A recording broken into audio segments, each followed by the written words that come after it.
آپ ذرا ذبح کے مسئلے دیکھ لیجئے کہ قصائی جو ہے وہ ماہر ہونا چاہیے اور اس کا مسلمان ہونا یا کم از کم اہل کتاب ہونا ضروری ہے. یعنی کرسچن یا یہودی بھی اگر بسم اللہ اللہ اکبر کہہ کر ذبح کرے گا تو ذبیحہ حلال ہوگا، لیکن افضل اور اولیٰ یہی ہے کہ مسلمان سے ہی ذبح کروائیں.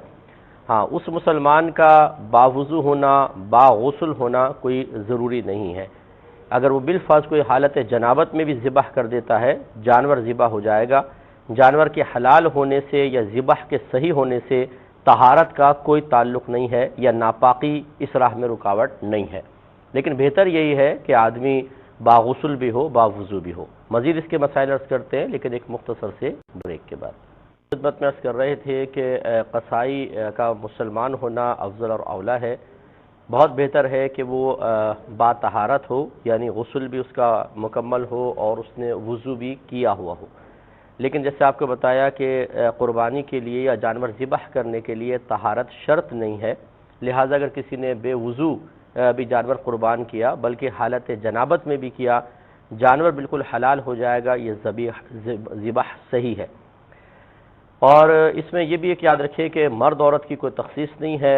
مرد بھی ذبح کر سکتا ہے، عورت بھی ذبح کر سکتی ہے. ایک بہن نے بھی کویسچن کیا کہ اگر عورت چھری پر ہاتھ رکھ لے تو بالکل یہ جائز ہے، عورت بھی ذبح کر سکتی ہے. اس میں مرد عورت کی کوئی تخصیص نہیں ہے.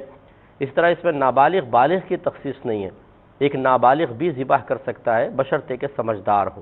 یعنی 9-10 سال کا سے بچہ جو ذبح کو سمجھتا ہو کہ کتنی رگیں کٹیں گی اور جو اس کے شرعی تقاضا ہے وہ تمام اس کو معلوم ہو تو وہ بھی ذبح کر سکتا ہے، یا اس کو پہلے سمجھا دیا جائے پھر اگر وہ ذبح کرے تو بالکل صحیح ہے. ایسا نہیں ہے کہ ذبح کے لیے بالغ ہونا شرط ہے، نابالغ کرے گا تو ذبیحہ خراب ہو جائے گا یا حرام ہو جائے گا، وہ مردار ہو جائے گا، ایسا نہیں ہوتا ہے. یاد رکھیں کہ جانور کے گلے میں 4 رگیں ہوتی ہیں جن کا کٹنا ضروری ہوتا ہے. ایک کھانا پانی کی ہوتی ہے، 2 خون کی ہوتی ہیں اور ایک سانس کی ہوتی ہے. تو یہ ایسی چھری چلانے چاہیے اور یہ قصائی وغیرہ بڑے ماہر ہوتے ہیں کہ وہ اچھی طرح چلا کر اس کو ختم کر دیتے ہیں. 4 رگیں کٹ جاتی ہیں اور 4 رگوں میں سے کم از کم 3 کا کٹنا تو ضروری ہے. اگر خدا نخواستہ ایک آدھ رہ گئی تو الگ بات ہے، لیکن اچھی طرح اطمینان کرنا چاہیے. لیکن ایسا بھی نہیں کرنا چاہیے کہ ایسا ماریں کہ اس کی گردن ہی علیحدہ ہو جائے. ذبیحہ تب بھی ہو جائے گا، قربانی صحیح ہے، لیکن ایسا کرنا مکروہ ہے. تو اس لیے ایک لمٹ تک لے کر جائیں، لیکن اس اطمینان کے ساتھ کہ 4 رگیں کٹ جائیں. اور کاٹتے ہوئے اب اس کا طریقہ میں تھوڑا سا عرض کر دیتا ہوں کہ جانور کو اس طرح گرائیے اس کے الٹے پہلو پر، اگر پاسبل ہو تو الٹے پہلو پر گرائیں اور اس کا چہرہ جو ہے کعبۃ اللہ کی طرف کر دیں. اگر اس رخ پر ایسے رخ پر ہے کہ آپ گرائیں سیدھی جانب ہو جائے تب بھی ٹھیک ہے کہ اس کا چہرہ آپ کعبۃ اللہ کی طرف کر دیں. ویسے بائیں پہلو پر اگر گرائیں تو زیادہ بہتر ہوتا ہے. اور اس کے بعد پہلے سے جانور کو آپ نے قربانی سے ذبح سے پہلے آپ اسے چارہ وغیرہ دیں، پانی وغیرہ دیں. بھوکا پیاسا ذبح نہیں کرنا چاہیے. اور ایک جانور کو دوسرے جانور کے سامنے ذبح نہ کریں، اس سے جانوروں کو وحشت ہوتی ہے، تکلیف ہوتی ہے. اس لیے قربانی کے جانور کو تکلیف دینا منع ہے اور ایک دوسرے کے سامنے ذبح کرنا منع کیا گیا ہے. چنانچہ اب اس کو کھانا پانی دے کر پھر اس کو اس طرح گرائیں. پاؤں کتنے لوگوں نے پکڑے، دم کس نے پکڑی، یہ الگ مسئلہ ہے، ان کا کوئی پرابلم نہیں ہے. لیکن جن لوگوں کے ہاتھ چھری پر ہیں، جیسے بعض اوقات قصائی تو کاٹتے کاٹتا ہے، جو قربانی کر رہا ہے جو شخص وہ تھوڑا سا گھبراتا ہے اور اسے اتنی عادت نہیں ہوتی بڑا جانور کاٹنے کی خاص طور پر، تو وہ قصائی کہتا ہے جی آپ بھی چھری پہ ہاتھ رکھ لیں. تو جن 2 افراد کا ہاتھ چھری پر ہے ان دونوں پر تکبیر پڑھنا فرض ہے. یعنی بسم اللہ اللہ اکبر یہ دونوں اتنی آواز سے پڑھیں کہ اپنے کان کم از کم سن لیں.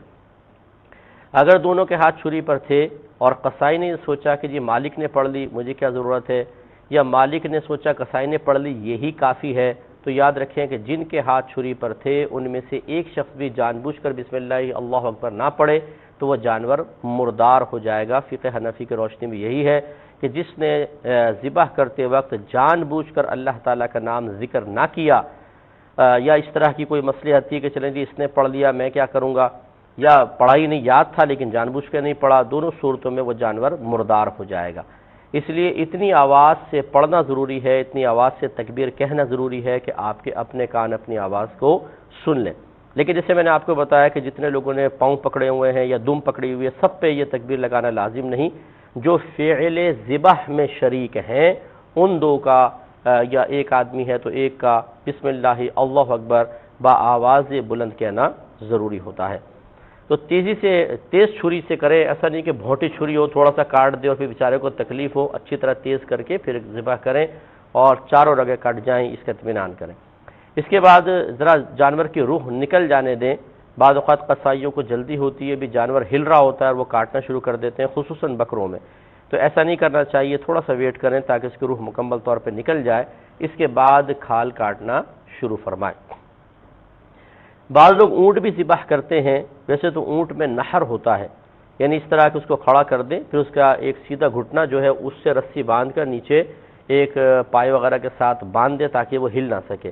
اور پھر ایک چاقو ٹائپ ہوتا ہے، اس طریقے کا تکون سا ہوتا ہے جس کے دونوں جانب میں دھار ہوتی ہے، اور یہ بڑی مہارت چاہیے. اس کے جو یہ لبلبا کہلاتا ہے گلے کا نچلا حصہ، اس میں اس طرح تیزی سے وہ مارتا ہے بسم اللہ اللہ اکبر کہہ کر، اور پھر یوں دائیں بائیں کرے گا تو اتنا تیز ہوتا ہے کہ اندر کے رگے سب کاٹ دیتا ہے اور وہ بلڈ اس کا نکلتا ہے. اور پھر تھوڑی دیر بعد جب وہ نڈھال ہو کے گر جاتا ہے تو بس پھر وہ یہ ذبیحہ کمپلیٹ ہو گیا، یعنی اس میں گردن کاٹنا نہیں ہوتا. اونٹ میں نحر کرنا، اس کو فعل نحر کہتے ہیں، نحر کرنا افضل ہے، اور عام جانوروں کے اندر ذبح کرنا افضل ہوتا ہے، یعنی گردن کاٹنا. اگر کسی نے برعکس کر دیا تو یہ ہے تو جائز، لیکن عام جانوروں میں مکروہ ہے کہ ان کو تکلیف ہوگی اور صحیح طریقے سے ہو نہیں سکیں گے. ان کی گردن کی شیپ ایسی ہوتی ہے، اونٹ کی ایسی ہوتی ہے کہ وہ آرام سے اندر چھری چل جاتی ہے. اور اگر کسی کو یہ گمان ہو کہ صحیح طریقے سے مجھ سے یہ اندر کی رگیں نہیں کٹیں گی تو پھر اونٹ کو بھی لٹا کر ذبح ہی کریں، یہی بہتر ہے، کیونکہ اس کے لیے بڑی مہارت درکار ہے. لیکن یہ جو عوام میں ایک بات غلط مشہور ہے کہ جی اونٹ کی گردن چونکہ لمبی ہوتی ہے اس لیے 3 جگہ سے اس کو ذبح کرو، یہ بالکل فضول بات ہے. ایک ہی جگہ سے ذبح کرنا ہے، جو سینے سے قریب ترین جگہ ہو وہاں سے کاٹیں تاکہ لبلبا ادھر قریب ہوتا ہے، رگیں وہاں سے آسانی سے حاصل ہو جاتی ہیں. تو بس ایک جگہ سے کاٹیں گے، 3 جگہ سے کاٹنے کو ضروری نہیں ہے.